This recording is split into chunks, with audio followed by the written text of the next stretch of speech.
Welcome to the Garage, ladies and gentlemen, the court of public opinion. I'm Jeremy Cordeaux. Pete's behind the camera. Gary didn't turn up today. Don't know where he is. Doesn't matter. He'll be all right. Fallout from the budget. Ah, yes, our special budget edition of the court of public opinion, with the best wishes of Rossdale Holmes. Now, tonight there is going to be the Coalition's budget in reply speech. I'll have a look at that, talk about that tomorrow with you around the dining room table, and next week here on Facebook, the posting, which goes everywhere around the world. Pauline Hanson's budget speech will be on Friday night, and I think we should all watch that. Do you agree, Pete? Oh, definitely, yes. Yeah, I heard her on 3AW today. I thought she made a great deal of sense. I personally believe that this government should resign. Actually, I think they should be sacked. But with dignity, they should resign. They know that the changes to negative gearing, capital gains tax and family trusts has been totally rejected by the Australian people when Bill Shorten put them up at that unlosable election. You remember? Albanese is practicing socialism by stealth. If he can't get what he wants one way, he's going to go and get it another way. Politicians all over the country will be watching for the consequences of telling lies to the electorate. Let's not open that gate. This Labor crowd has got to know that they just can't get away with it. How could they imagine that we would ever trust a word they said in the future? Whitlam was arrogant and stupid, and he got the sack. Not before he did a lot of damage, of course. This mob is worse. But do we have a Governor-General honest and impartial enough to do it? Just asking. Chalmers is trying to pretend that the changes are to help young people. What he has effectively done is to deny this generation the opportunity that we had to get ahead. The changes are grandfathered so that the older generation is okay. I'm okay, not that I have anything negatively geared, but not the kids. Did anyone think of that? Borrowing money, buying a house, renting it out, and the tenants pay off the loan is one of the few ways of getting ahead in life. Back when, in the day, I did it, it was a terribly important thing in the building of my life, financially. Don't deny the younger generation that, for God's sake. Dear, oh dear.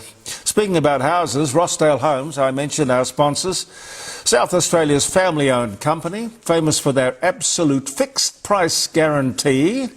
No surprises, only you can change the price, whether you are a first home builder or a seasoned property developer. You'll love them. Their slogan is what every politician should be aware of: trust is a must. Trust is a must. For peace of mind, quality, rossdalehomes.com.au. This government doesn't have experience or vision. It just doesn't get it. Attacking negative gearing will only result in these houses being sold, resulting in fewer rental properties with higher rents. Or those people who keep their investments will increase the rent to cover the tax. Yes, yes, owning a home is aspirational. But remember this, only a third of the population has a mortgage. There's a third who rent. And these policies will whack them good and proper. They just don't think. 7 million people rent houses in Australia. Their aim is to house 75,000 of them. That's 1%. Unbelievable. We don't have a journalist who can point that out to people. 50% of the cost of building a house is government charges and taxes. They could change that immediately if they were serious, but they don't mention that. They say they want to make housing easier for the kids. Sorry, I just don't see it. I don't get it. Just remember, this government is the one with its current members of Parliament who brought us the NDIS with all of that fraud and corruption. It happened under their watch, 10 years of it, ladies and gentlemen, and they are the ones in charge of the Treasury. Think about that. The word incompetence comes to mind. My view is that if you can't keep your promise, or your promises, you simply have to resign. With most elections, when I think back, when I was doing the morning show on 5DN, we would have a debate, sort of head-to-head, with the two leaders of the two major parties. They'd come in, and for an hour they would answer questions from me and from the listeners. I would always say, when dealing with the election promises, I remember it as clear as day. If you go back on these promises, find that you can't live up to your word, will you resign? And each would pledge that he would. That is honourable behaviour. These people in Canberra are not honourable, and I don't think they've got any integrity. The only thing we have in the electorate to go on is what these people say leading up to an election. It's not possible just simply to say, I've changed my mind, or things have changed. Oh yes, I guess if he gets away with it, and he doesn't get a kicking, I'm talking about Anthony Albanese, if he doesn't get a kicking in the polls, the popularity polls, he will be greatly encouraged and probably do more of it. It is up to us to make sure that he does not get away with it. Going back on capital gains tax, negative gearing and trusts is simply what they had in mind when Bill Shorten lost the unlosable election that I mentioned a moment ago. We'll just get into office, we'll tell lies, you know, there'll be no carbon tax under a government I lead. Those stage 3 tax cuts are in law. Oh, come on. Really. You are devious liars without integrity. You got knocked back on the voice referendum. You got knocked back on the Republic referendum. Then there was the fully franked dividends. You remember that?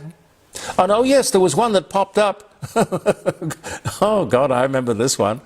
The unrealised capital gains tax. That's where they want to tax you on money you haven't even got. My bet is that if they think they've gotten away with this, they will come back and they will put all of these dearly held socialist objectives in and make it law. I was going to say be careful. No, be afraid. I think it is wise or timely to point out that Jim Chalmers, the Treasurer of Australia, has never had a real job. He does not have a degree in economics. He is a Doctor of Philosophy, a PhD. His doctorate was a study of Paul Keating. He worked in Paul's electorate office. Keating, you remember, presided over 18% interest rates, 22% if it was a business loan. And of course, I almost forgot, the recession we had to have, and was seriously considered the world's greatest treasurer. My God. My God. Look, you should be inspiring young people.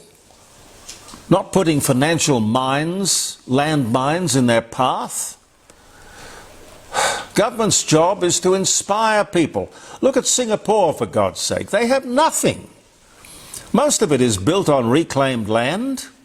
No uranium, no iron ore, gold, silver, coal, nothing. But one of the richest, most successful societies on the face of the planet. Their assets are between their ears. They're not socialists, communists, capitalists. You know what they are? They're nationalists. They look after their nation. They're smart. They have low taxes and the highest productivity in the world. Reward and incentive. Just learn from the people who can teach you, and believe me, that ain't Karl Marx, and it ain't Paul Keating, and it ain't Gough Whitlam.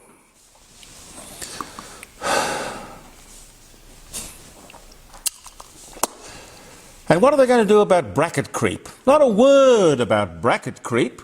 Nothing. Well, I'm sorry, they depend on bracket creep. They've got it all budgeted in. They need it. They say, we want to save. Well, why don't they stop spending billions on consultants? Seems the whole budget sinks or swims on saving $34 billion out of the crooked NDIS. Why didn't you do that 10 years ago? This is your baby, the NDIS.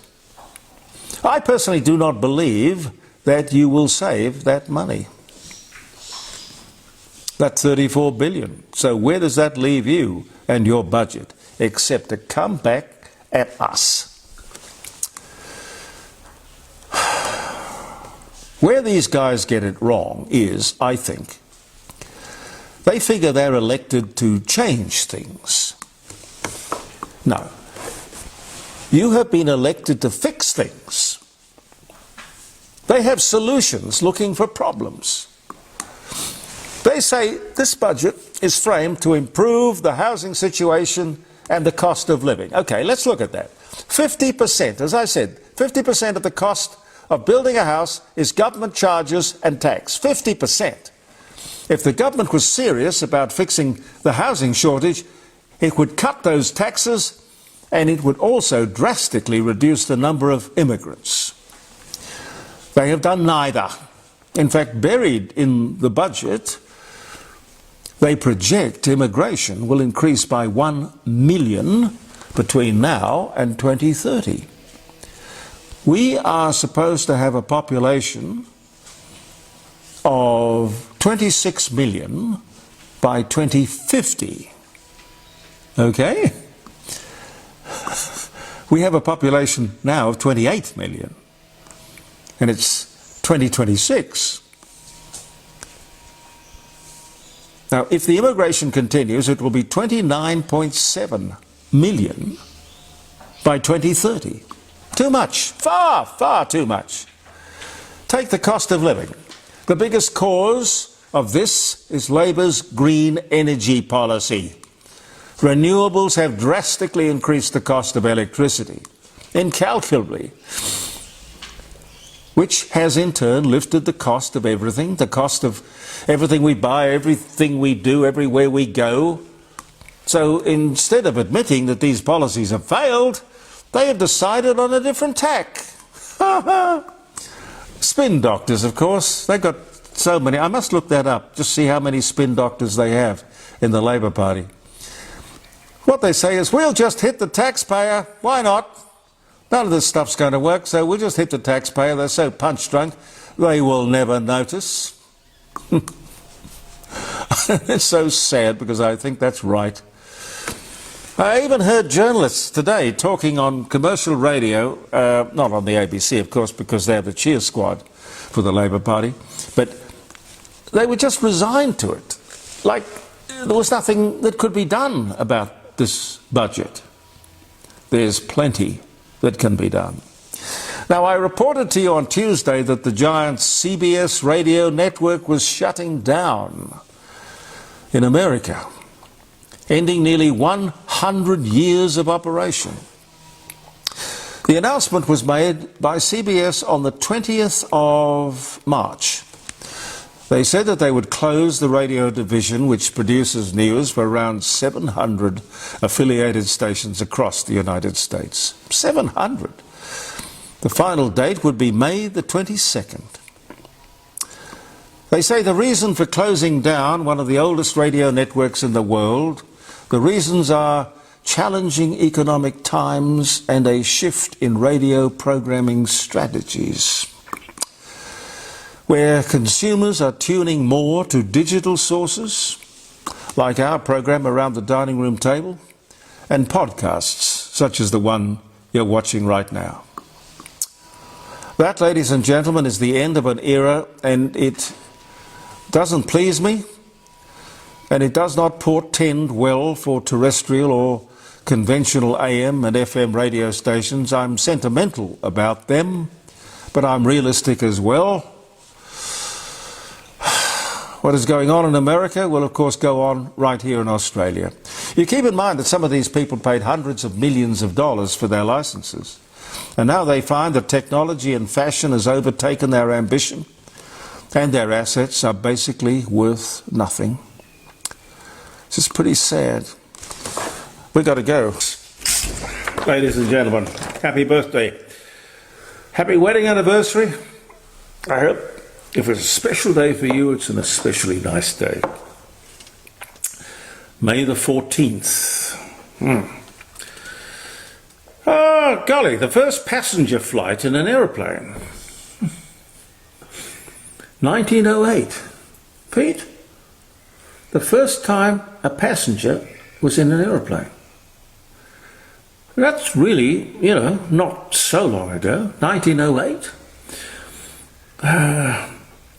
1924, Google unveils new generative AI features at its annual conference, forcing users to view AI overviews at the top of search results, despite them being factually incorrect 60% of the time. Is that what you call a glitch? 2024. Land surveyor, newspaper publisher, and inventor Gail Borden patents his process for... Now, what would you think?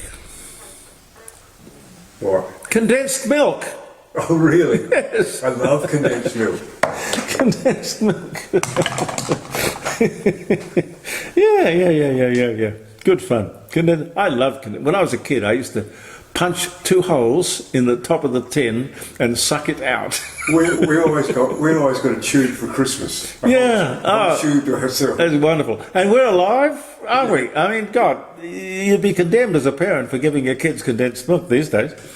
Australian hospital ship, oh God, the Centaur, sinks off the coast of Queensland after being struck by a torpedo fired by a Japanese submarine. 268 of the 332 medical personnel and civilian and patients' crew died. A hospital ship, it's got the great big, it's white and it's got a great big red cross on the side, and the Japs sunk it. Yeah. 1943. The oldest continuously operating movie theatre in the world? The State Theatre, first opened in Washington, Iowa, Guinness Book of Records say, 1897, on this day. George Lucas, American film director, screenwriter, producer, Star Wars, Indiana Jones, American Graffiti. He was born in Modesto, California, on this day in 1944. He's 1 year older than me. Vaseline is granted a patent. US patent 127568 on this day in 1875. My God, Vaseline is incredibly useful. It's sort of like the WD-40 of days gone by. Vaseline, God, yes, can't live without Vaseline. Henry John Heinz, German-American entrepreneur who founded prepared food company H.J. Heinz Company, 57 varieties. He dies at 74, which is pretty young, in 1919. Ura O'Neill, Lady Chaplin, Bermudan-born British actress, daughter of Eugene O'Neill and wife of Charlie Chaplin, born in Warwick Parish, Bermuda, died 1991, but born this day in 1925. There's a fly buzzing around. Forgive me. English colonists established the first permanent English settlement in America at Jamestown. Unknown to them, they have landed amidst the worst drought in 800 years. 1607 was the year. Timing is everything. But they stuck to it and they stayed and they won. Frank Sinatra, American singer, Strangers in the Night. Do, do, do, do, do. Have you ever sung that? No. My Way. It's the great song. Is that what people have sung at their funerals all the time, is it? I would think so. I think so. Well, My Way. Yeah. My Way, The Summer Wind, and many others. The actor, also From Here to Eternity, Guys and Dolls, High Society, the Manchurian Candidate, known as the chairman of the board, and, of course, Old Blue Eyes, dies at 82. The year was 1998. In 1997, as a footnote, he brought surprise guest Dean Martin to his appearance on Jerry Lewis's 11th Muscular Dystrophy Association telethon, the first time Martin and Lewis had shared a stage in 20 years. That was history. We Want Beer, 1932. We Want Beer parade in New York. Well, 1932, that would have been Prohibition, wouldn't it? About then. Mark Zuckerberg, American internet entrepreneur and co-founder of Facebook, on which you are watching this very program from the garage here in Adelaide, Australia, from somewhere in the world. Bless you and bless Mark Zuckerberg. He was born in White Plains, New York in 1984. I think we might leave it there. Oh, Bill Lear, American engineer, manufacturer and CEO of Learjets. The Learjet Corporation, dies at 75 in 1978. And happy birthday to Kate Blanchett, Australian actress. The Curious Case of Benjamin Button, The Lord of the Rings, born Melbourne, Victoria, Australia, in 1969. God, I've got ties older than that. Anyway, thank you very much for viewing the Court of Public Opinion, ladies and gentlemen, and I would love you to join me tomorrow around the dining room table. We'll have a whole host of guests. A lot of talk about the budget. Well, when I say talk about the budget, I mean table-thumping criticism, comment, and one of the few places where you can let it rip. 0491 65 68 60. With the best wishes of Rossdale Holmes, I hope to see you there. Thank you for your company. I'm Jeremy Cordeaux. Believe in yourself, and thank you for viewing the Court of Public Opinion.